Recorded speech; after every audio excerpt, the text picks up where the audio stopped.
বাংলাদেশের ভূ রাজনীতি ভারতের সাথে জড়িত। এই বাংলাদেশের রাজনীতির প্রেক্ষাপটটা ভারত দিল্লি থেকে বৈশা বৈশা নিয়ন্ত্রণ করে রয়ের মাধ্যমে।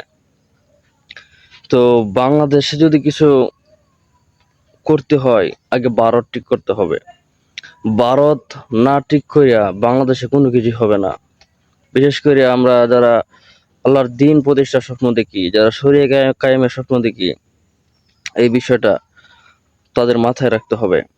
বাংলাদেশে শরিয়া প্রতিষ্ঠিত হবে না যতদিন না ভারতকে সাইজ না করা যাবে। এই কারণে আগে ভারতের বিপক্ষে এই বাংলাদেশের প্রতিটা মানুষকে ঐক্যবদ্ধ করতে হবে এবং এই ভারতকে ঠেকানোর জন্য সবার প্রথম আওয়ামী লীগকে ঠেকাতে হবে।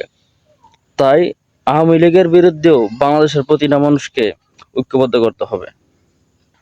সুতরাং এখন থেকে আপনার কাজ একটাই, যেখানে যান সেখানেই, যেখানে থাকেন সেখানেই মানুষকে ভারত বিদ্বেষী এবং আওয়ামী লীগ বিদ্বেষী করে তুলতে হবে।